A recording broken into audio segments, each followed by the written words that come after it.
Paciente de 40 años que acude a la consulta o dinofagio, que es dolor. Una semana de evolución, alza técnica, 38, disfagia, pérdida de peso. ¿Cuál es el diagnóstico? La respuesta correcta es B. B. No se olvide, hay fiebre. Cuando hay fiebre es infecciosa, donde sea. Ya es infeccioso, no puede ser inflamatoria. La inflamación sube, puede subir hasta 37,5, pero cuando es infeccioso, 8,5. La respuesta correcta es B. Paciente, tiempo agudo, 67 años, que cursa con disfagia, rehabilitación y halitos, tiene C. Artículo de C. Y el examen que debe solicitar, usted debe solicitar es, ¿cuál es? Escograma, escoloscopía, endoscopía. La respuesta correcta es nada. La respuesta correcta, bueno, no has venido tarde. ¿Respuesta? El escograma. Primero, conocido contrastado, escograma para ver el vertículo. Conocido contrastado en el vertículo. Simple, barato, económico. Va a ver y vertículo. Y decimos las imágenes están. La respuesta correcta es A. Paciente masculino de 70 años que consulta con antecedente de accidente, ya ese dato, antecedente de accidente cerebrovascular. La respuesta es, la respuesta correcta es D, video de evolución. Porque el paciente tiene secuela, ¿tú quieres saber si está ese problema neurológico? El paciente tiene secuela de un problema neurológico. El problema es la disfagia, pero la disfagia es alta. En ese caso, debemos saber esto es video de agrupación, ese es el examen. Vamos a la cuarta. Paciente femenino de 25 años, posterior a pérdida familiar, evoluciona un cuadro depresivo, severo, disfagia, sospecha de un globo amarillo. Estos pacientes, ¿cuál es la respuesta correcta? Dice, tienen dificultad para la reclusión. Dificultad para la reducción de sólidos. B. Mejora en transformación de líquidos. C. Dificultad para. ¿Cuál es la respuesta correcta? B. Es paciente que está en un nudo, dale agua y está pasando centro. La respuesta correcta es B. Todo lo que se habla acá se no solamente la nota, la respuesta correcta es B. Quinta pregunta. Paciente masculino de 62 años que cursa con 4 meses de evolución con disfagia por centro líquido, además de pérdida de 10 kilos en los últimos 6 meses. Tiene antecedente de ERGE. La complicación frecuente del ERGE es seguido. La estenosis péptica. Esta es la C. Vamos a la sexta. Paciente femenino de 40 años captura la consulta ingesta accidental de alquiler, ¿no? Hace 48 horas de evoluciona por claro dolor y disfagia. El examen indicado soltar de inicio es ¿de inicio?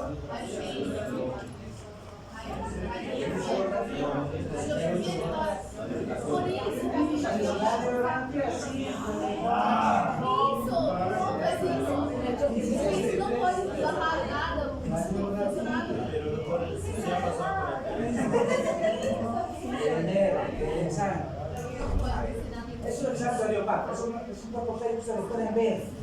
¿Y qué les he dicho? Nosotros hacemos seguimiento de la moneda de alquileres que vaya para el 24, 48, 70, raras veces se lleva una complicación, raras veces. Entonces, algunos han pasado 48 horas para que las veas.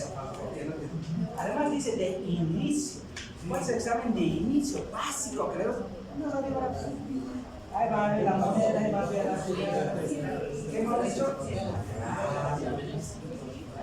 Bueno, paciente de 22 años con accidente de asma, paciente de asma, evoluciona con disfagia progresiva para solo líquido, clínicamente estable, sin antecedentes de patológico previo, cuyo examen físico es normal. Su probable diagnóstico es de esofagitis o la principal causa de disfagia en la mujer es 8. Pacientes de 60 años de variados con antecedentes de Chagas con clínica de disfagia esofágica estructural para aclaración secundaria de Chagas. Los exámenes a solicitar. Los exámenes a solicitar. ¿Cuál es la respuesta correcta? ¿Cuál es la respuesta correcta? Fíjense, en la pregunta está la respuesta. Los exámenes a solicitar. No se dice el examen a solicitar. La respuesta correcta era todo. Esofagoscopía, claro, vamos a ver el pico de pago. La endoscopía vamos a ver el esófago agrandado. Manometría porque es un trastorno motor. Los exámenes de estos en estos casos, todos son correctos. Pero una palabra, por una palabra pueden perder su residencia.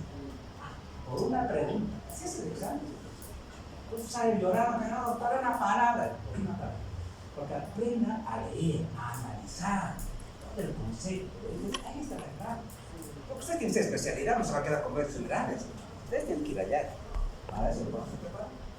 Bueno, vamos a la segunda, la última.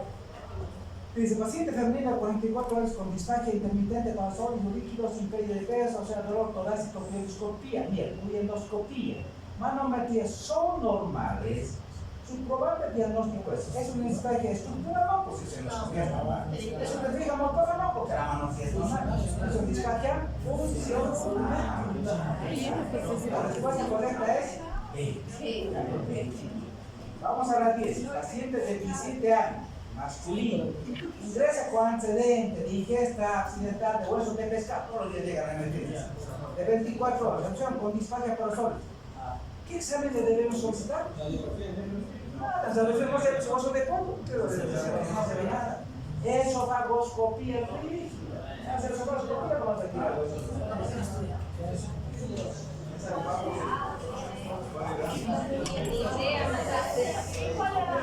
¿Cuál era la respuesta? La respuesta correcta es esofagoscopía. La no, la no, la B. La B. La B. Sí, esofagoscopía sí. La B es la B.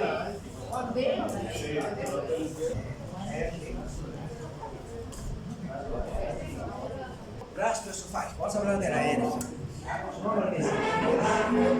Gastroesofágico. Silencio, silencio. Bueno, cuando vamos por enfermedad, ¿qué es el concepto? Este concepto de enfermedad.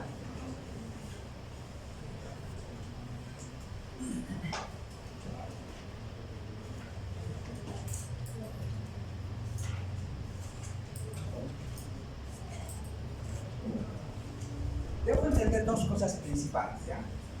Normalmente cada persona, durante su vida cotidiana, puede tener un reflujo fisiológico, ¿sí o no? Sí. Sí. Después una ingesta abundante o copiosa y peor, con grasas, ¿no? Con grasas. Entonces realmente tenemos un reflujo fisiológico transitorio. ¿Qué es fisiológico? Claro, tal vez fisiológico porque es algo que el organismo lo necesita. Imagínense, si usted tiene un estómago, atención, hay que ingerir bastante cantidad de líquido, comida, atención ese estómago. Y gracias a Dios, ¿qué hacen las grasas?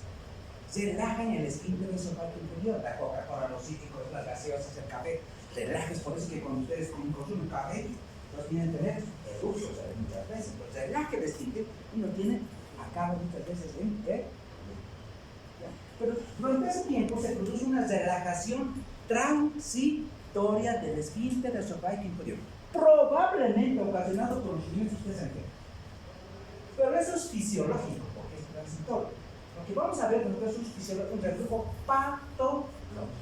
Pero este reflujo ocasiona signos y síntomas que afectan la calidad de vida de la persona. Por eso es enfermedad. Porque si no afectara la calidad de vida, no se consideraría enfermedad. Pero hay una base. Esta enfermedad, o reflujo, porque para que haya un reflujo, estamos hablando de un reflujo crónico, tiene que haber ¿qué? Un común denominador: incompetencia del esfínter esofágico inferior. Eso es la base. Si el esfínter es competente, nunca va a haber reflujo. Pero si el esfínter es incompetente, disfuncional, va a haber dos cosas que vamos a analizar, causas que hacen que este esfínter sea incompetente. Fisiológicamente, nosotros sabemos que el esfínter tiene una presión de contracción. ¿Cuál es la fuerza de contracción de ese esfínter? Fuerza de contracción.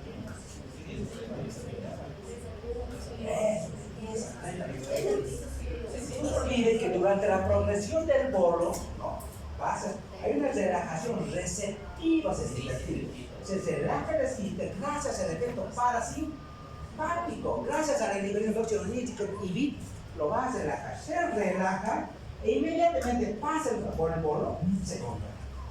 Se contrae con una fuerza de 10 a 30, que dura 20 minutos. Por lo tanto, esto evita el reflujo. Entonces, esta enfermedad se caracteriza por reflujo, ¿ya? ¿Cómo va a ser? Va a tener un esfínter incompetente. Ocasiona síntomas que muchas veces ocasionan daño de la mucosa, que lo vamos a ver, los síntomas con daño o reflujo sin daño de la mucosa. Lo vamos a ver más adelante, de que hablamos de eje erosivo y eje no erosivo, ¿ya? Bueno, entonces, esa enfermedad, porque afecta la calidad de vida. La base, nosotros tenemos que entender y vamos a ahondar más, es un esfínter incompetente, es un esfínter disfuncional. Entonces, para ver, yo tengo que analizar esto. Tengo que saber de qué consta la vasera antirreflujo, ¿no? O sea, qué cosas evitan el reflujo. Los principales de los componentes de la barrera antirreflujo, por ejemplo, los componentes, ¿cuáles son? Primero es el músculo. El esfínter esfágico o caries. ¿Qué es el caries? ¿Qué es el esfínter esfágico? ¿Cuál es el concepto? Es músculo liso, ¿ya? Ese músculo liso, 2 a 3 centímetros antes de su unión al esófago, ese es actúa como esfínter, como válvula. Solo es músculo liso, 2 a 3 centímetros antes de su llegada al estómago. Ese músculo liso del esófago, que se está uniendo al estómago, va a actuar como esfínter. Entonces, músculo liso, ¿ya? Entonces, ese es el concepto, que ese es el fin, músculo liso 2 centímetros antes de su unión al estómago. Esfínter esofágico inferior o caries, ¿ya?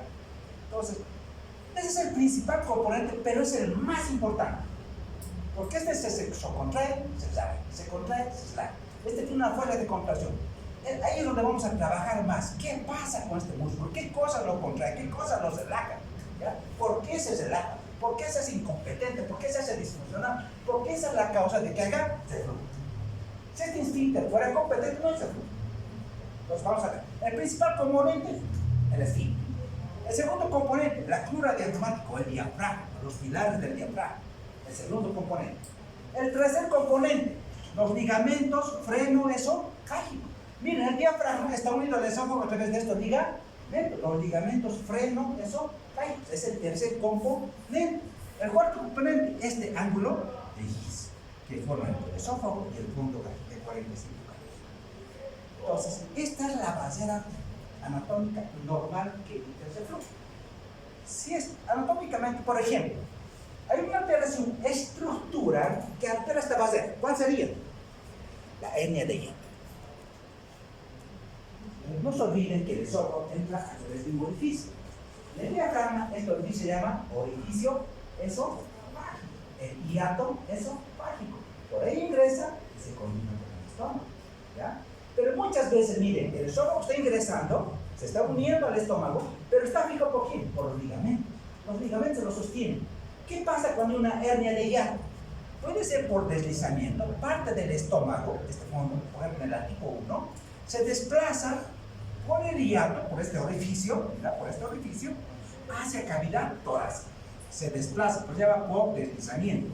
Y esa es la principal causa estructural de hernia, ¿ya? El hiato. La hernia de hiato tipo 1 por deslizamiento.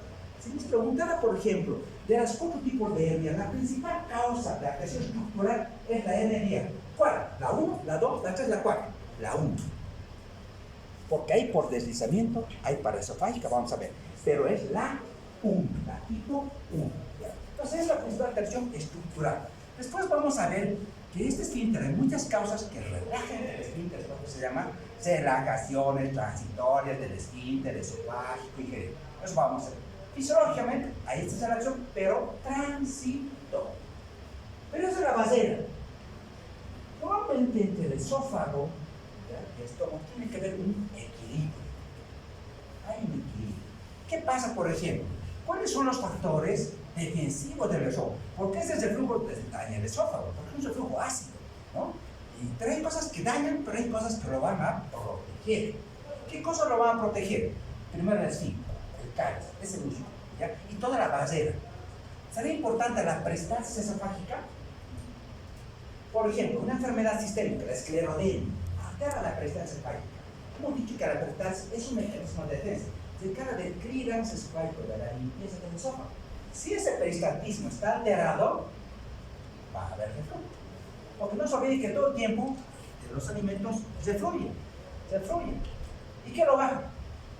¿Qué lo desciende? ¿Qué lo limpia? El peristaltis. Hemos dicho cómo lo hace. Ahí activa su sistema nervioso bioentérico. Ahí actúan sus neuronas sensitivas. Ya no los quimios, ya no los megas, los quimioreceptores. Los quimioreceptores perciben este ácido, mandan la información a esta unidad y empieza a desencadenar el peristaltismo y otra vez el ácido Otra cosa que ayuda, será la saliva, ayudará a mantener la integridad del esófago. ¿Qué dice? Sí, ¿por qué? Pero por el pH y lo pequeño, ¿no? El bicarbonato que tiene la saliva. Además, contra la cantidad de saliva que producimos. 1000 ml por día en pH alcalino con bicarbonato, ¿no? Pero ¿qué pasará en una enfermedad? Por ejemplo, hay una enfermedad que será la enfermedad de Scheuer. Esta enfermedad ocasiona dos cosas. Ocasiona sequedad de la mucosa bucal y sequedad de los ojos. Exerostalmia y exerostomía. Entonces el paciente no tiene saliva. Claro, entonces por efecto mecánico la saliva también arranca. ¿Ya? Y la propia mucosa de los ojos también produce bicarbonato. Entonces la saliva con su bicarbonato va. Y además hemos dicho, miren, la integridad del esófago. El esófago tiene mecanismos propios de defensa, ¿ya? Pero muchos de estos van a ser dañados con los años. Porque esta protección de tisular que tiene el esófago, tisular, el tejido depende de qué? Para funcionar bien, ¿de qué depende? Del flujo sanguíneo. A mayor edad, menor flujo sanguíneo, ¿ya? A menor edad, como ustedes jóvenes, el flujo es 5%. Es decir, se epiteliza cada cierto tiempo, casi 5 días se va a epitalizar constantemente, ¿ya? Pero hay mecanismos de protección preepiteliales, epiteliales del esófago. Los preepiteliales, ¿cuáles son? Por ejemplo, el bicarbonato de la saliva, secretado por glándulas mucosas, eso va a proteger a la mucosa. Los epiteliales, ¿cuáles son? Las uniones entre las células, uniones intercelulares. Y 3, el flujo sanguíneo post-mucoso, que tiene que ver también con la presencia del bicarbonato en la sangre. Estos son los mecanismos de protección tisular. Miren, el peristaltismo sí, el peristaltismo hace clínica, depura el ácido, ¿ya? Es una función ácida, depuración ácida. Si yo produzco 1000 ml, 1500 ml, más bicarbonato, además es alcalino, claro que me va a proteger, Entonces yo debo saber cuáles son mis mecanismos tisulares y generales también del esófago. Pero dijimos, hay cosas que lo van a dañar. El ácido clorhídrico, la peptina, los ácidos ácidos, ¿ya? Eso lo va a dañar. Vamos a ver esto que es importante.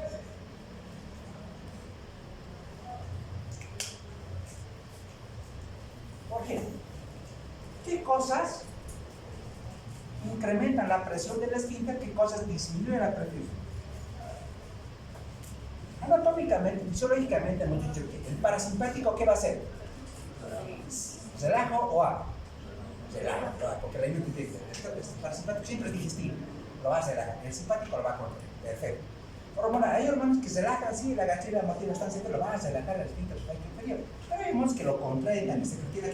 Bien, el organismo controla de manera nerviosa y de manera hormonal, y controlando el funcionamiento, y apertura del esfínter inferior.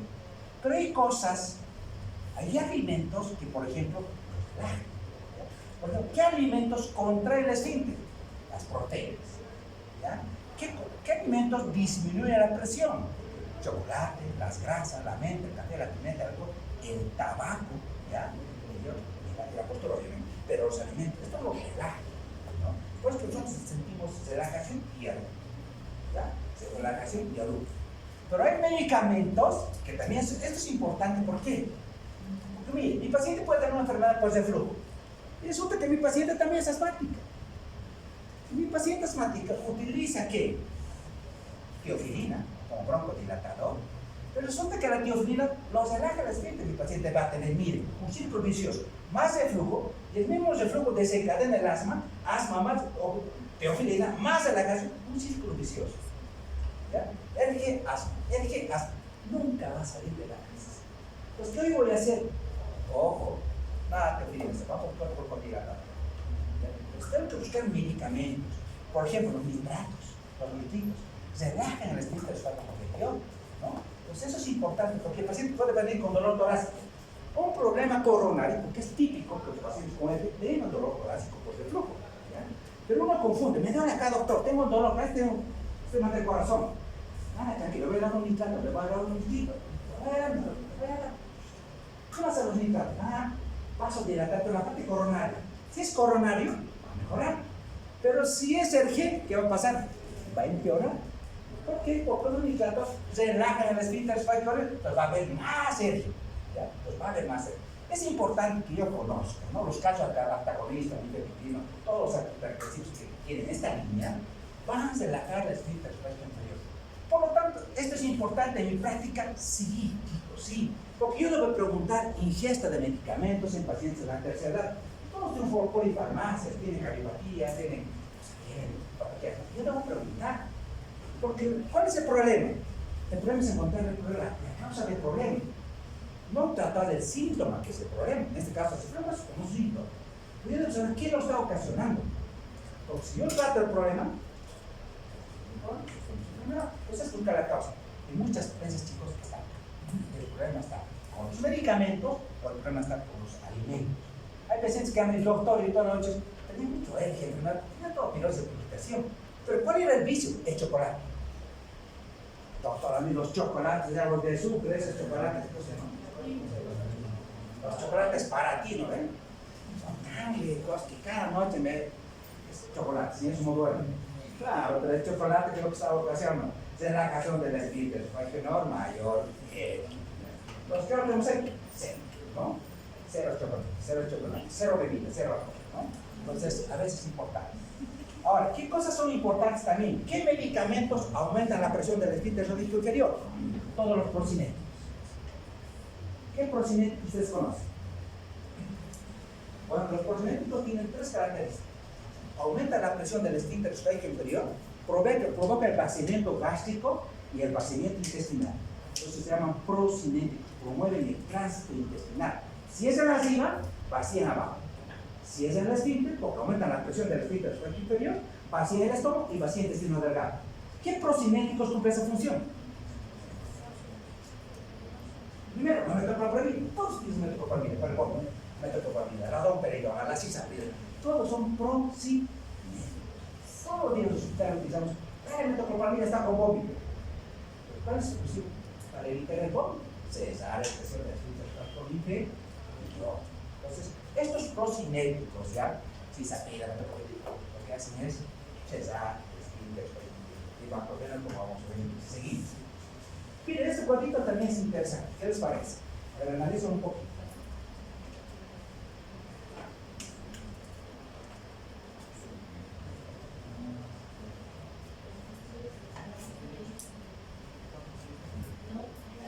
¿Cuál zona es, doctora?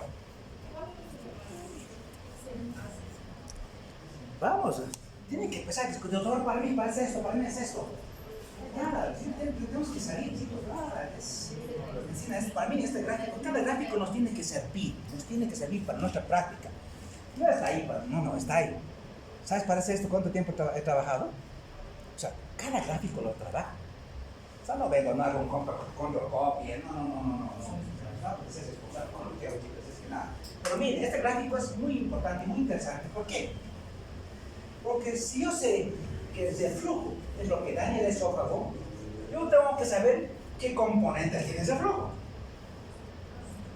¿Qué cosas daña el esófago? Entonces, el reflujo puede ser ácido o puede ser no ácido. Vamos a ver, porque yo voy a hacer la pH-metría. La pH-metría, el doctor me dice, el reflujo es normal, su pH-metría es normal. Entonces no es ácido, puede que sea no ácido, no es ácido el reflujo. Pero, ¿qué cosas dañan eso? ¿El ácido clorhídrico? Sí. ¿La penicilina? Sí. Pero miren, El organismo, ¿cómo es, no? El organismo, ¿qué es lo que produce? ¿Pepsina o pepsinógeno? No, pepsinógeno. ¿Quién activa? ¿Quién hace que se transforme de pepsinógeno en pepsina? El ácido clorhídrico. El ácido clorhídrico. ¿Ya? Pero voy a dar un ejemplo que es importante, en mi caso tenemos la importancia del pH de la pepsina. Nosotros en el hospital todos los días tenemos hemorragia intestinal, ¿ya? Por úlcera. Al final de la úlcera, ya, tenemos la úlcera, se forma un coágulo de fibrina, perfecto. La fibrina es proteína. ¿Qué es lo que hacemos en un hospital? Lo que hacemos es agasar, ¿ya? Omeprazol, 5 ampollas de omeprazol en 500 cc de fisiológico para 24 horas. Hacemos infusión. Lo objetivo es subir el pH arriba de 6. Cuando yo subo el pH, pero ahí tengo que saber, ¿cuánto es el pH normal, doctor? ¿pH normal? ¿Doctor? Nada, te voy a anotar. ¿Cuánto es, doctor? pH normal del estómago.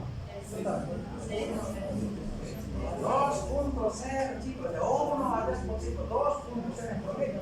El pH es más ácido, es 2.0. Desde ahí tengo que saber. Imagínense, estoy hablando de flujo y yo no sé cuál es el pH normal. Ya me aplacé, ¿no? Ya me aplacé, para comenzar me aplacé. Tengo que saber lo normal para hacerlo normal. Miren, de un pH de 2, lo voy a subir a un pH de 6. Todos los estudios han demostrado que haciendo esta infusión a esas dosis, ¿ya? 8 miligramos, 5 ampollas, ¿ya? En 500 para 24 horas, logramos subir el pH arriba de 6. ¿Cuál es el objetivo de subir el pH arriba de 6? Lo voy a alcalinizar, pero al mismo tiempo lo voy a inactivar a la pepsina. Porque la pepsina se activa en medio ácido. ¿Ya? Ella es feliz un pH por debajo de 3.5, no es chocha, ella hace estragos, no degrada las proteínas, hace estragos, ¿no? Pero lo voy a inactivar, ese pH se inactiva. Entonces, al inactivarla, no se olviden que la pepsina es proteolítica, degrada proteínas, ¿ya? Y el coágulo de fibrina es una proteína, entonces me la va a degradar. Entonces, al inactivarla la pepsina, yo estoy estabilizando el coágulo de fibrina. Por lo tanto, cero hemorragia. Vean qué importantes son sus conocimientos de fisiología para entender la patología. Porque si no voy a hacer siempre lo mismo. No. Debemos saber por qué estamos así. ¿Ya? Entonces, ojo, la pepsina es ácido dependiente, ¿ya? Trabajan juntas, siempre pero ¿quién más hace daño el ácido? Si yo, por ejemplo, si el problema es ácido, tengo que suprimir la producción de ácido. Voy a suprimir la producción de ácido clorhídrico. Y para suprimir la producción de ácido clorhídrico, voy a utilizar IBPs, omeprazol, davaprazol, ranitidina. Voy a suprimir la producción del ácido clorhídrico. Voy a hacer que no se forme, porque este es el responsable que me daña el esófago. Él ocasiona esofagitis, él ocasiona inflamación, él ocasiona úlcera, él ocasiona hemorragia, él ocasiona todo. Pero mi objetivo es anular su producción. Ese es mi objetivo para que no haga daño. Pero al mismo tiempo, si le estoy inactivando esto, estoy inactivando a esto. Porque al suprimir voy a hacer que sea su pH alcalino, ¿no? Pero ojo. Para hoy, por ejemplo, hay un efecto colateral que me parece importante que lo conozcan, ¿ya? Hoy leía una revista y decía, esto parece interesante. Por ejemplo, los pacientes dicen que cuando tú le suprimes el pH, vas a hacer un pH que sea ácido. Normalmente el pH ácido es bactericida, mata las bacterias, ¿ya? Esa es su función, ¿no? Por eso, por ejemplo, los terapistas dan ranitidina, no dan omeprazol, ¿ya? Porque tratan de suprimir, pero no mucho, no como lo hace el omeprazol, ¿ya? Entonces, si yo suprimo el pH, lo ves un medio alcalino, ¿qué pasa con las bacterias? Empieza a corromperse. ¿Y a la larga ocasión diarrea de tipo IP? Sí. ¿Ya? Si hay, cuando solo suprimo el pH, las bacterias están. El paciente que esté intubado en la terapia intensiva siempre se va broncoaspirando. Pero como el pH no las puede matar, yo lo he hecho alcalinizado, ellas están reproduciendo, claro, y hacen neumonías por broncoaspiración. ¿Ya? Entonces, la importancia del pH, la importancia de esto. ¿Ya? Entonces, lo fundamental es anular esto, ¿no? Pero muchas veces hay ese flujo duodenogástrico, ¿ya? Ahí empieza a salir las sales biliares y junto con las sales biliares, ¿quién sale? Otra enzima, que también es dañina, la tripsina. La tripsina. ¿Pero quién activa la tripsina? Vamos a notar, es capísima fisiología. Hay alguien que la activa la tripsina, porque la tripsina es la responsable de la pancreatitis, ¿no? La activación prematura de la tripsina es la pancreatitis. Normalmente la tripsina se activa en el intestino, no se activa en el páncreas, o si no, con la pancreatitis. La activa la enterosinasa, ¿ya? La enterosinasa, esta la activa la tripsina y esta activa al resto de las enzimas. No se olviden que la tripsina también degrada proteínas, es propio, ¿ya? Entonces, de ahí la importancia de esto. Por tanto, hay métodos de diagnóstico que me permiten ahora determinar si el reflujo es ácido, si el reflujo es débilmente ácido o el reflujo es no ácido. Vamos a ver de la pH y de la simetría. Yo puedo saber, antes solamente podíamos ver, solamente ver esa pHimetría, ver si es ácido, si el problema es responsable de ser ácido. No, ahora yo puedo determinar si es ácido o es no ácido, porque los responsables del reemplazo pueden también ser no ácidos. ¿Ya? Entonces, de ahí la importancia de lo que se incluye. Bueno, nos vamos un poquito ahora, entramos en materia, decimos que en aquellos países donde, por ejemplo, los hábitos de vida no son tan saludables, claro, los pacientes que consumen mucho hamburguesas y todo, ¿no? Los Estados Unidos y nosotros en general, ¿no? Todo comida chatarra, ¿qué pasa? ¿Qué tiene la hamburguesa? ¿Qué tiene lo que ver? ¿Qué es lo que tiene McDonald's? ¿Qué es lo que tiene? Gracias, chocolate, mantequilla. Imagínense. Entonces, aparte de que esto, la mala alimentación, ¿qué ocasiona? Sobrepeso, obesidad. La obesidad ya es un factor de riesgo, ¿ya? Para él, la obesidad es un factor de riesgo. Imagínense ahora la alimentación, doble factor de riesgo. Ese gordito que ya tiene ese flujo, le doy más más grasas, más chocolate. ¿Saben? Doble factor de riesgo. Esos países donde tienen una mala, digamos, no una alimentación saludable, el riesgo de él es altísimo. Miren, en promedio es 33% a nivel mundial, en Norteamérica 27%. Pero en Asia, ¿qué pasa con los asiáticos? Son pura verdura, ¿no? Pura proteína, pura vegetales. Claro, y si cerca las proteínas aumentan la presión del esfínter esfágico inferior, estas nunca van a tener eje. Y miren su incidencia y su prevalencia. Pues miren la importancia de la dieta saludable. En general, la dieta saludable, chicos, de la parte digestiva es muy importante. La vida para todos es muy, muy importante, una dieta saludable. De tal manera que nosotros también estamos 23% igual que los americanos, ¿no? Quizá en Bolivia peor todavía, ¿no? Porque aquí es todo, es pollo frito, hamburguesas. Peor los sándwiches de chona, ¿no? Estos son malditos.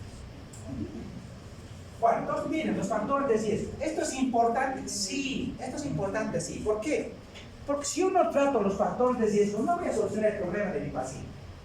¿Ya? Miren, si el paciente es obeso, tenga obesidad, grado 3, obesidad mórbida, ¿será suficiente darle medicamentos que prevenga ese flujo o cure sus complicaciones? No. Esto tiene que ser tiene que ir a bypass. ¿Ya? Tiene que ir a un bypass. Es una liberación. Tengo un bypass gástrico. No es suficiente. Los pacientes se van a beneficiar más de eso, ¿no? Más que dolor. La insuficiencia paciente es una insuficiencia. Pero tu dolor no va a nada. Es un bypass, ¿no? No se hace la manga, que después vamos a ver por qué no se hace. ¿Ya? Pero en general es bypass, cirugía.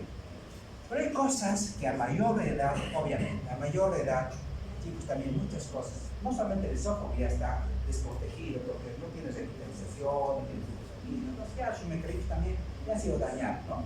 A mayor edad hay una complicación, vete hacia su cabeza. A mayor edad, mayor frecuencia de hernias. En general, todas las hernias inguinales, extraordinarias, epigástricas, umbilicales, hay hernias. Y las hernias hiatales no son la excepción. Entonces, todo paciente que tiene hernia, hernia ya, a veces ya tipo 1. Entonces pensemos siempre, no solamente de edad, sino hay ya hernias, en general de hernias, hay que ser hernia. El sexo masculino sí también da hernia, ¿no? El bebé dará, claro, el acoso, esto es difícil, ¿no? Bueno, espero que ustedes no estén dentro de este grupo, ¿no? ¿Hay algunos? No creo, ¿no? Que en medicina tenemos una fama, ¿no? Pero a la medicina se les estresa bien, ¿no? Pero bueno, chicos, el alcohol y el cigarro es factor de riesgo. chocolate son factores de riesgo. Pero bueno, pues yo tengo que identificar factores a la hora de tratar. No solamente es el medicamento. Porque no se olviden, yo trato enfermos o enfermedades.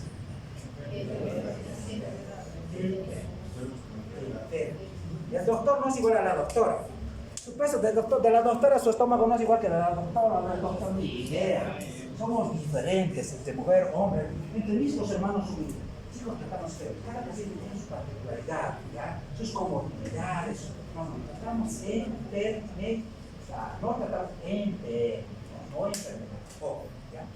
Ahora, mira este gráfico. Este gráfico bonito salió recién este año, se ha publicado en una guía mexicana del 2024. Este dibujito me pareció muy bien. Ustedes, para entender el leer, ¿qué les parece el dibujito?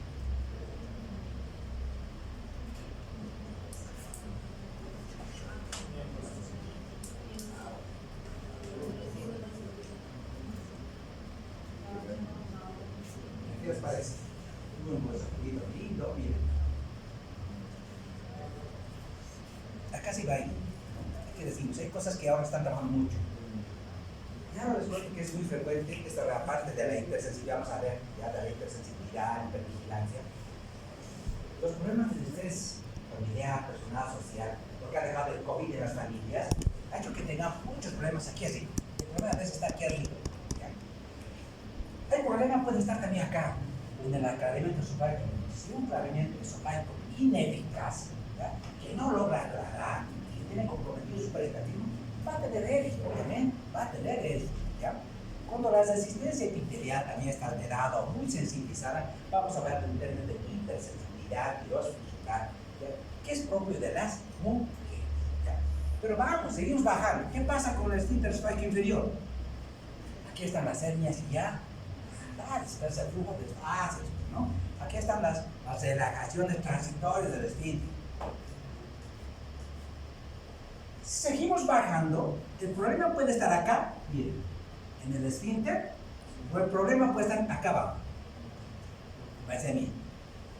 Por ejemplo, las embarazadas tendrán energía. Sí, por aumento de la presión intraabdominal, ¿no? Por aumento de la presión intraabdominal. ¿Qué se cansado? Bueno, este gráfico, chicos, tiene que ver la imagen. Miren, muchas veces el problema está acá. El problema a veces es de vaciamiento. Por ejemplo, todos los días también los compañeros veíamos, por ejemplo, cáncer gástrico.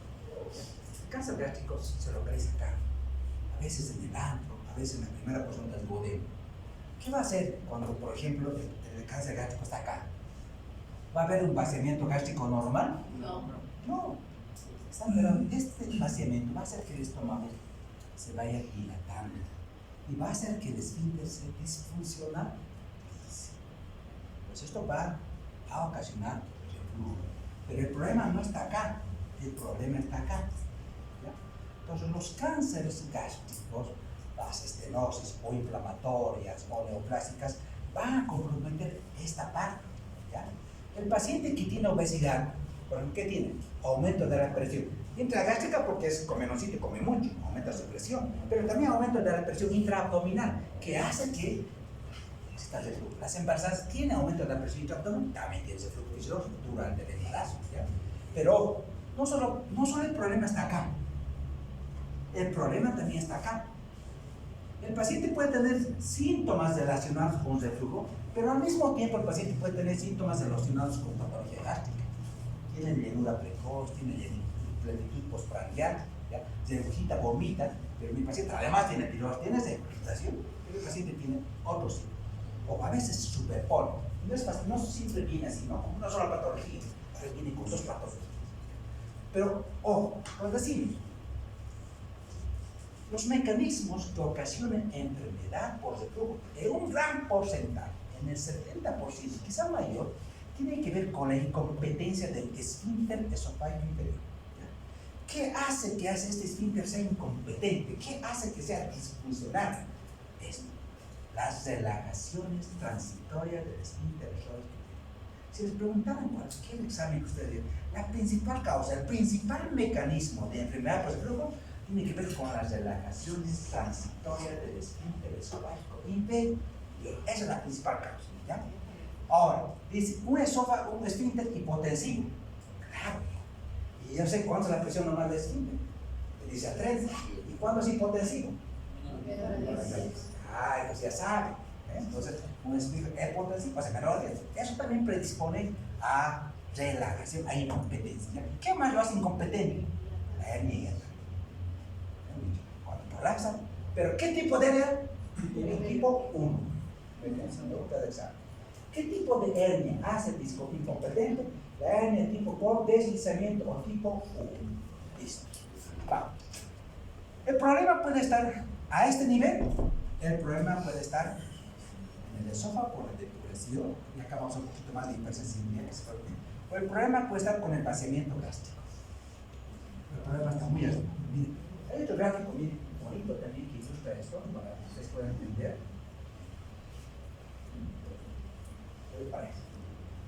Que también nos ayuda a entender dónde es el problema. Yo tengo que entender dónde está el problema para poder solucionar el problema de la enfermedad de impaciente, ¿no? ¿Dónde está el problema? ¿Será que el problema está arriba? No. Siempre digo, ¿no? Paciente que está en mi consulta, joven, mujer, joven de 24 años, o tiene una hipertensión, ¿no? Es difícil, porque pues, son mucho corazón, mucho sentimiento, mucha cosa, es difícil sacar eso, ¿no? Difícil sacar eso. Hay una patología que se llama la pirosis funcional, ¿ya? Estas pacientes tienen esto, hipersensibilidad esofágica, hipersensibilidad. Es decir, como el ácido que se fluye lo sensibiliza de tal manera que ellos tienen esto. Y para hiperagias, ¿qué significa?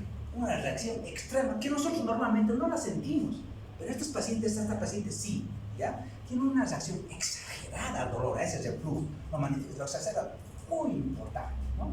Tienen anodina, dolor a estímulos que para nosotros no son dolorosos, pero para ella sí, ¿ya? Tienen hipervigilancia, todo el tiempo están alertas, todo el tiempo, doctor, me duele, tengo ácido. Pirosis funcional. Claro, pero para llegar a este diagnóstico tengo que haber descartado todo esto, ¿no? Tengo que descartar todo, que no sea el problema de dieta, que no sea el problema acá, que no sea un trastorno motor. Voy a ver dónde está el problema, ¿no? Y al final acabo con esto, ¿no? Y es frecuente en las mujeres. La pirosis funcional, la hipersensibilidad, y ahí donde entra un poquito esto, ¿no? La enfermedad no erosión, pero relacionado con eso. Bueno, entonces miren, podemos hacer vaciamiento. Vamos a ver cómo se hace el diagnóstico, ¿no? Voy a lanzar los síntomas, puede ser la prueba de endoscopía y manometría.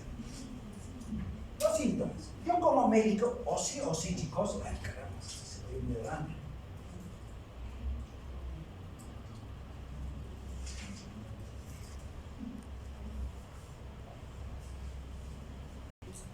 Debo conocer esto.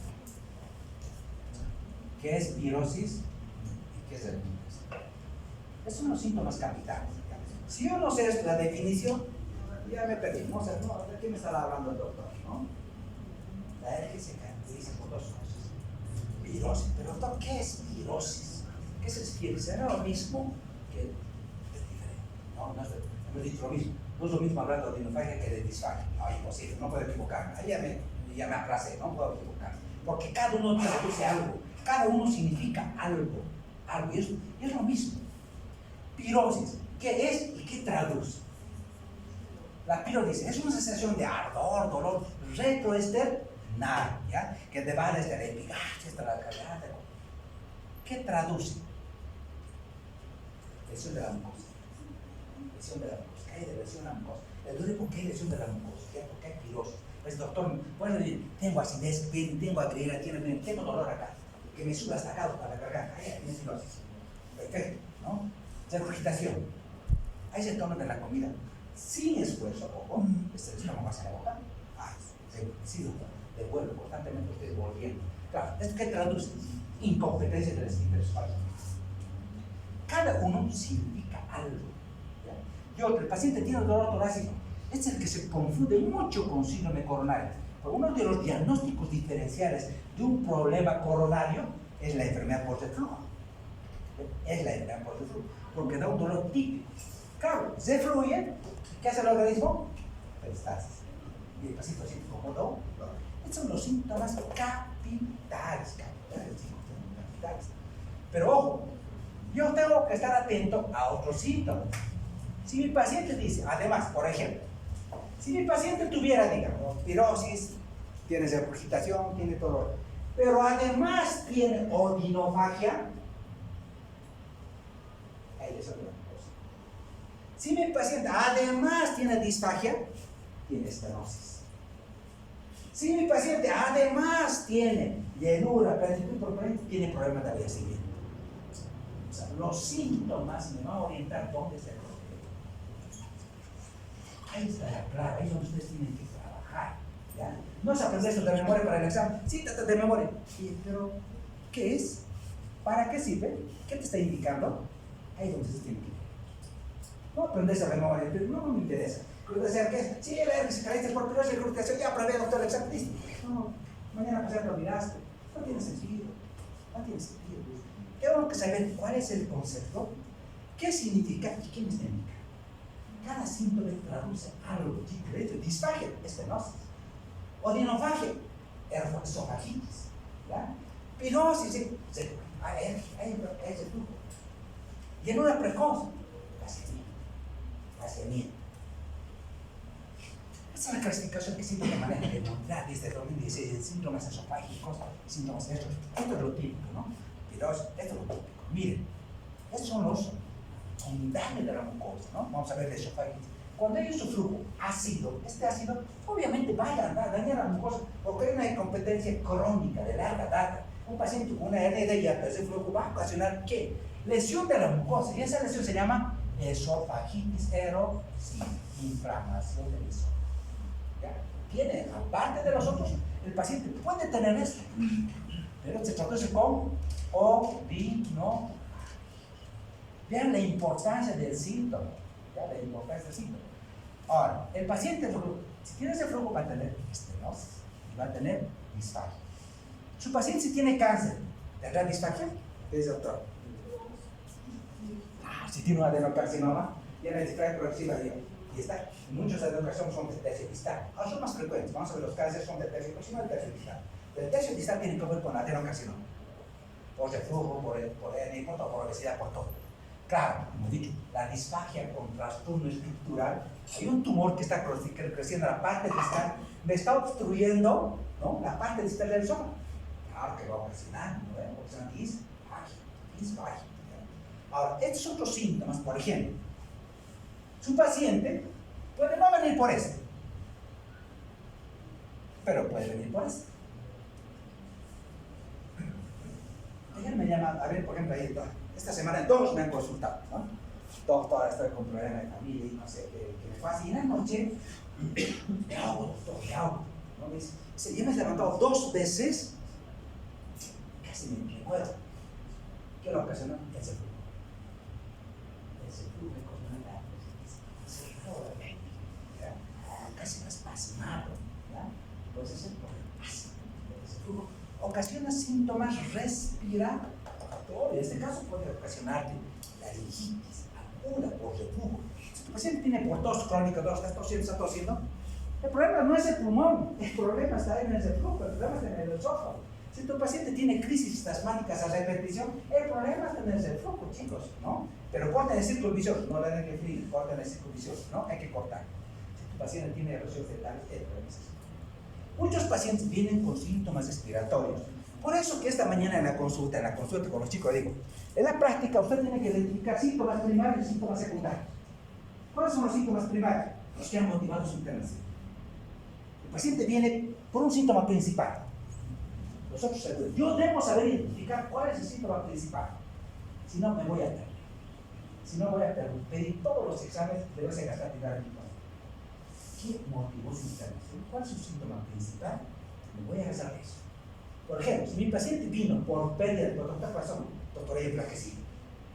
¿Qué otros síntomas tiene? Pérdida de peso con síntomas digestivos, voy de la parte digestiva. Pérdida de peso sin síntomas digestivos, voy a buscar otras causas. Hipertiroidismo, VIH, diabetes, parasitosis, voy a estudiar. Pero me voy a dar un síntoma. ¿Es digestivo o no es digestivo? Si me pide, doctor, ¿es digestivo? Síntomas digestivos, ahí está el paciente. Pero ojo, si viene con esto, puede venir con cuidado, ¿no? Hay otros síntomas que están, esto no hay evidencia clara, ¿ya? Dice que si es realmente que es hepatitis, no hay evidencia clara. Pero miren las lesiones. Esta es la historia natural del ERG, ocasiona como un ERG. Puede ser no erosivo, miren, hay un ERG no erosivo y un ERG erosivo. Un ERG erosivo no tiene lesión de la mucosa, pero el erosivo sí. Empieza a ocasionar esófago de base, que es una lesión prevalente que vamos a ver, después de la propagación, evoluciona así, ¿no? Si yo no hago nada para controlar este reflujo, mi paciente puede acabar en cáncer. Yo debo identificar acá. Si es la hernia de tratar de anemia, ¿no? Entonces, ¿cómo se hace el diagnóstico? Diagnóstico siempre tiene que ser primero clínico, ¿no? Los síntomas. Si el paciente tiene síntomas típicos de herpetilosis y fluctuación, pero ojo, siempre no tiene síntomas de alarma. ¿Cuáles son los síntomas de alarma? Anemia. ¿La disfagia será un síntoma de alarma? Sí. Si me presenta la disfagia, ahí estoy yo. Es un síntoma de alarma. Algo me está ocasionando. Después viene la anemia, la pérdida de peso, síntoma de alarma. Si no tiene síntomas, no puede ser la prueba terapéutica con IPPs. No necesita endoscopia. No necesita endoscopia. Entonces, por ejemplo, este paciente que tiene síntomas tipo de es paciente joven, con síntomas de ERG, le voy a hacer la prueba terapéutica de IPPs. Si yo sé que el ácido daña la mucosa, le está ocasionando esta lesión, probablemente ya con la hepatitis, voy a suprimir el ácido. Entonces voy a utilizar los IBPs, ¿no? Los inhibidores de la bomba de protones, o mitrazones, ¿por qué? Voy a suprimir el ácido. Le voy a dar una dosis estándar durante 4 semanas, pero si mi paciente tiene síntomas extra digestivos, le va a dar por dos doble, ¿ya? Durante 4 semanas. Si mi paciente mejora, o por lo menos mayor al 50%, hay una respuesta positiva para él. O sea, ya el paciente tiene un ajo de flujo. Si no mejora, le tengo que hacer endoscopia. Pero dice acá, una prueba negativa no descarta el ojo. Entonces, el segundo examen que yo le voy a hacer es la endoscopia. ¿Ya? La endoscopia. Pero la endoscopia tiene dos cosas fundamentales. Miren, la endoscopia, por un lado, es lo más importante, me va a biopsiar, va a tomar biopsias. Hay dos enfermedades que dependen de la biopsia. ¿Qué enfermedad depende de la biopsia? Y tiene un diagnóstico histológico que es fundamental para el manejo de la esofagitis eosinofílica y el esófago de base. Es fundamental. No puedo manejar estos dos patologías sin biopsia. No puedo manejar. ¿Ya? Entonces, ven estas lesiones de la mucosa endoscópica y el endoscopista la va a biopsiar, ¿no? Digo, si se me está cayendo una causa, ¿no? Me he dicho una causa de disfagia de la esofagitis eosinofílica y otros anillos. Él lo ve y lo biopsia. Me va a dar más de 15 eosinófilos por capa y ha hecho el diagnóstico, ¿no? Pero bueno, los pacientes con disfagia, síntomas de alarma, que no se ponen a tratamientos refractarios, con sospecha de estas patologías, lo voy a mandar a endoscopia. Siempre con IRPs, 4 semanas, no lo voy a administrar, porque hay que quitar el IRPs, porque va a dar falsos negativos. Miren, se han hecho varios estudios y han visto que el 100% de los, miren, el 60% tenían una endoscopia. Todos tenían síntomas de ERG. Todos, el 100% de pacientes. Pero el 60% la endoscopia renova. Entonces, estos son que se clasifican como ERGs, pero no erosivos, no hay lesión en la mucosa. ¿Ya? En cambio, en un 30% tienen lesión de la mucosa. De ahí viene, hay un ERG con lesión, sin lesión. Esta es sin lesión, ¿ya? Esta es con lesión. Y si hay lesión puede haber baja, ¿no? Miren, el 60% es no erosivo, y el 30-40% es erosivo. Vamos a encontrar lesiones en la mucosa. De que se clasifica, ¿no? ERG no erosivo, 60-70%. Cuando el ERG no es erosivo, la causa de estos pacientes del ERG puede ser hipersensibilidad y biosis funcional. Pero cuando el paciente tiene una ERG erosiva por daño del ácido, esophagitis B y C y D, ya tiene estenosis, ya tiene esófago de Barré, ya se ha hecho el diagnóstico, ¿no? Tiene una enfermedad por su flujo con lesión. Ya se ha hecho el diagnóstico. Es una enfermedad además erosiva, porque está dañando la mucosa. Pero la endoscopia, chicos, me va a ver esto, me va a ver la mucosa. Con la endoscopia voy a ver el grado de inflamación. Vamos a ver los grados de inflamación, que son las esofagitis A, B, C y D. La magnitud de la inflamación me lo va a dar la endoscopia. Primera alteración, primera observación, aparte de la integridad, voy a ver esofagitis. Y desde la B hasta la D es la grado. Otra cosa que me va a dar la aporta de manera importante es, va a evaluar complicaciones. La endoscopía me va a decir, doctor, es erosivo, tiene estenosis, tiene base, tiene adenocarcinoma, me vaya a indicar, a veces, causa. Pero otra cosa fundamental de la endoscopía, ¿cuál es? Me va a indicar la integridad de la pasera endoscópica. Si se pregunta en el examen, ¿ya? Una indicación, ¿no?, a favor de la endoscopía es que identifica la integridad de la pasera antiflujo. Él ve si hay hernia de hiato o no hay hernia de hiato.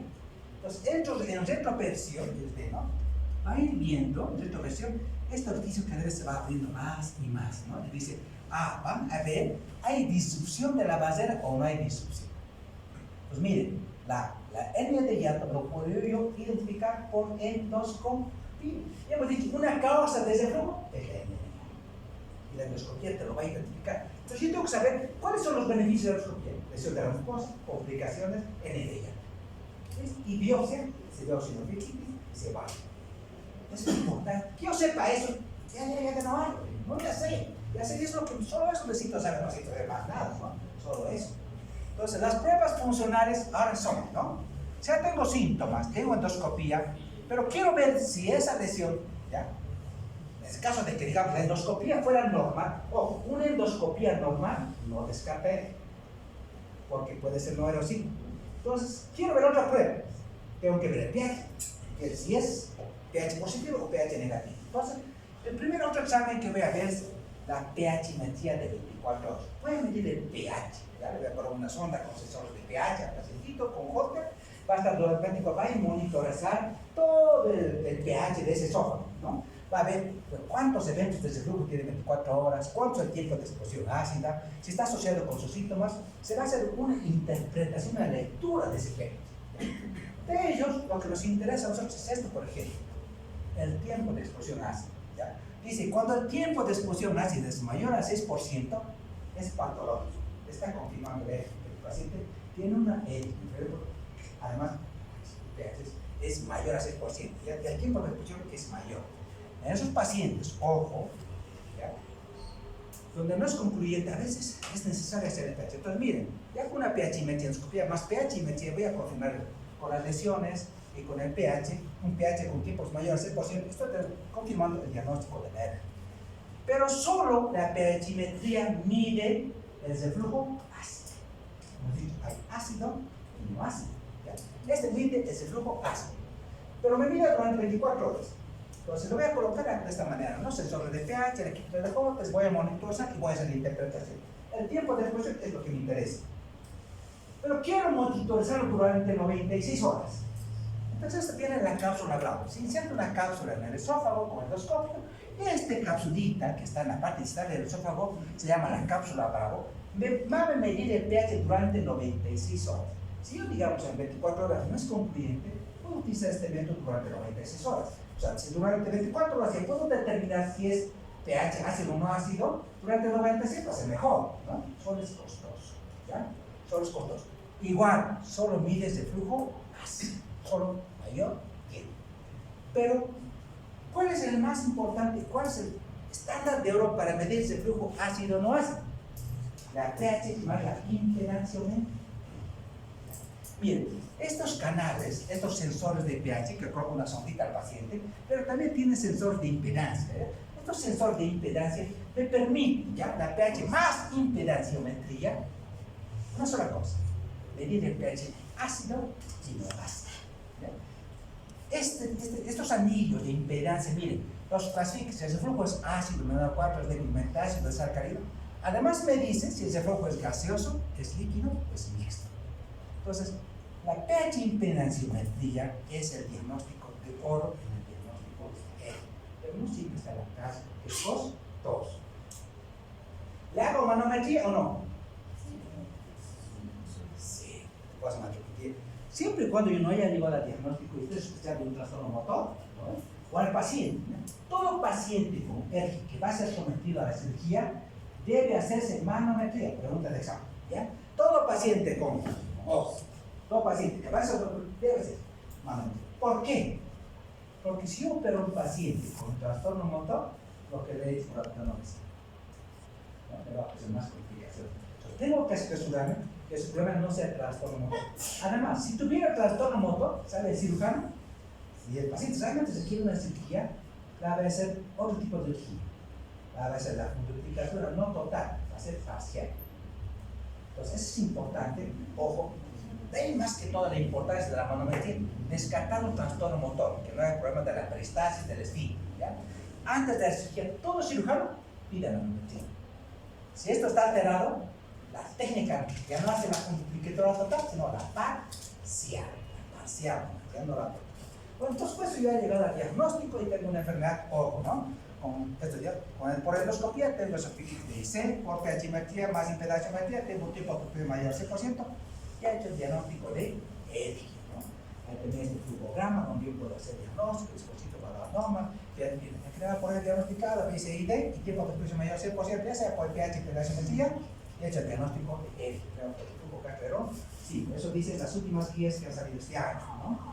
Lo clasifican también a erosiva, no erosiva, perceptible y funcional.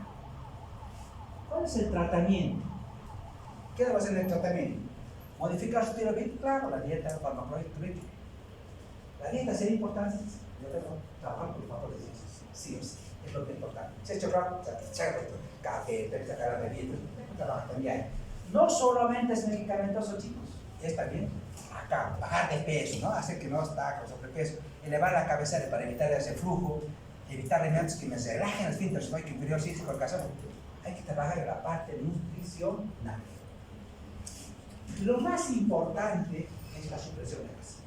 El ácido me daña y el ácido tengo suprimido, ¿no? Miren, estos pacientes, miren, estos tipos de exposición ácida que se han hecho varios estudios, estos pacientes con preerosiva tienen una exposición ácida 100%, pero a medida que la enfermedad va bajando y no es pH dependiente o ácido, ¿ya? Por el ácido de la lesión, entonces la pirosis funciona, no se beneficia mucho del IBP, persea un poquito, pero la alergia, o no erosiva y la erosiva, sí se beneficia del pH, ya de la supresión de ácido. ¿Qué medicamentos? Todos los que ustedes conocen, ¿ya? Pero un medicamento que ha salido ahora, lo último, estamos hablando de IBP, la importancia de dar 130, 135 antes de la cena, siempre hay que dar 37 minutos antes del seguimiento de la cena. Miren, esto es importante en la consideración pH, ¿ya? De los IBPs.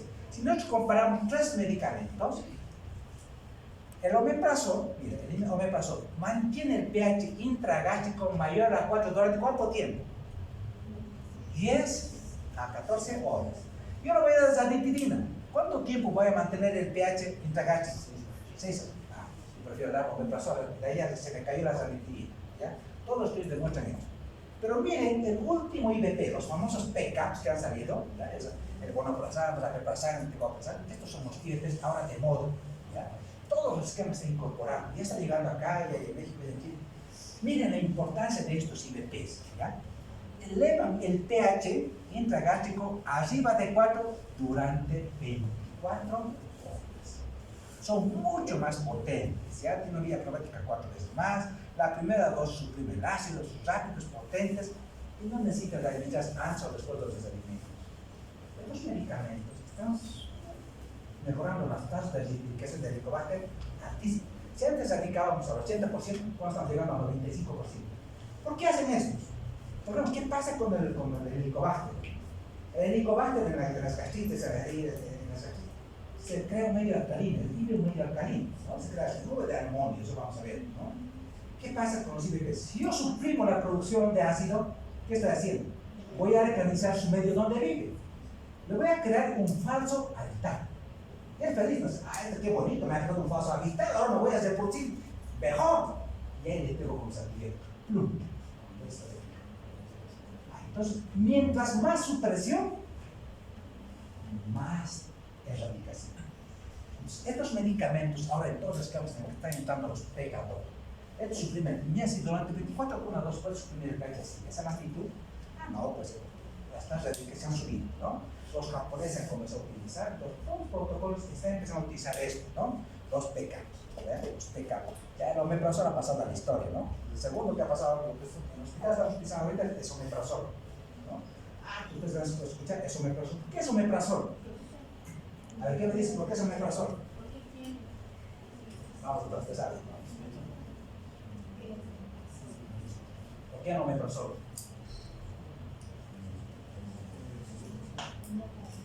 Por la potencia, por uno por la potencia del omeprazol es mayor que el omeprazol, y por otro es por el tipo de metabolización.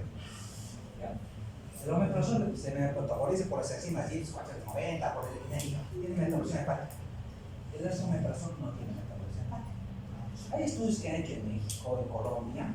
Hay dos tipos de pacientes, los metabolizadores rápidos y los metabolizadores lentos. Así como que unos, por ejemplo, con poca cantidad de cerveza nos mareamos rápido, y otros pueden tomar 2 o 3 días y están sanitos, tranquilos, ¿no? Ellos no lo metabolizan como nosotros.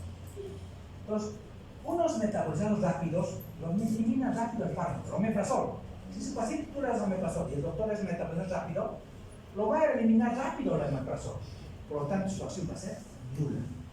¿Ya? Si es lento, claro, pero es difícil. Y hay estudios que en estos lugares, en estos países, hay alto metabolizado rápido. Entonces dicen ellos, yo me voy a asegurar, yo no sé si mi paciente es o no metabolizado rápido. Para obviar ese paso, voy a utilizar un medicamento que en ese momento no se metaboliza en el hígado. Y es que ellos no tienen metabolización bien. Vale, entonces me garantizo el éxito del tratamiento, ¿no? Ya no voy a obviar ese paso. Entonces, y además la potencia es mayor. De tal manera que el omeprazol ha mejorado algo. Lo otro, para las relajaciones transitorias se utiliza el bracofeno, pero el bracofeno que disminuye las relajaciones transitorias crea muchas veces efectos colaterales a corto plazo, somnolencia y mareo, casi no se los utiliza, ¿no? No se utiliza. El tratamiento quirúrgico, claro, es lo ideal en muchos casos, ¿ya? La cirugía antes de ¿ya? O si les preguntan, ¿cuál es el viento? La funduplicatura total, porque la funduplicatura, miren, es como crear un anillo alrededor. Utiliza el fondo del estómago para crear ese refuerzo del esfínter esofágico, que se llama funduplicatura. Va a crear una bolsa alrededor de él, del esófago, pero con el propio estómago, se llama funduplicatura. Esta cirugía antes de flujo, lo que va a hacer es reforzar la barrera antirreflujo. Entonces, ¿qué se llama? Funduplicatura total de Nice. Esa es la quirúrgica de elección. ¿Qué sepan eso? Está bien, ¿ya? Hay también una parcial, pero la de excelencia es la misma. Se sigue así en varios procesos, ¿no? ¿En quién está indicado? Especialmente pacientes refractarios, pacientes obesos, con hernias gigantes, refractarios de Pipes. Ojo, estos son buenos candidatos. Miren, se aseguran los cirujanos que tengan síntomas típicos de ERGE, que tengan hipertensión patológica, que tengan vuelta de soporte. Es decir, se aseguran que el problema del ERGE sea ácido, que el problema es el ácido. Porque, ojo, ¿no? Si el problema no es el ácido, el éxito no es igual, ¿no? Si el problema es el ácido, pero es refractario, pues el éxito del tratamiento es. Ahora, si el paciente es obeso, tiene un sarcófago grado 3, claro. De esto, ¿cuál es la mejor cirugía en pacientes obesos? El bypass gástrico, ¿ya? No la manga gástrica, solamente la gástrica. En esos casos, la cirugía se flujo de los pacientes, pero tienen que hacerse un bypass. El último que está saliendo ahorita son estos anillos magnéticos que colocan en el esófago o la fundupliquera endoscópica, que todavía están haciendo muchos estudios, pero que ya está entrando al mercado, ¿no? Para también reforzar la barrera antirreflujo. Pero en pacientes que tienen hipersensibilidad visceral, fibrosis funcional, terapia psicológica, primero persínense, ¿no? Es difícil de manejar estos pacientes. Son muy difíciles de manejar, ¿no? Y después, acá se van a complicar, mándeselo al psicólogo primero, después al psiquiatra, ¿no? No traten de manejar sus medicamentos, porque una vez que manejes, comienza, es muy difícil. Escalar y desescalar es muy difícil, ¿no? Por la tolerancia, por la dependencia, es muy difícil. Las guías dicen, ¿no? Los movimientos pues, manejan esto, ¿no? Neuromoduladores, amitriptilina, todo, sí, para parecer. Pero son de manejo especialmente, ¿no? Pero ustedes sepan que a veces se benefician de la acupuntura y de la hipnoterapia, ¿no? Bueno, y la próxima vamos a hablar de las complicaciones, ¿ya? Esofagitis, vale, de alimentación.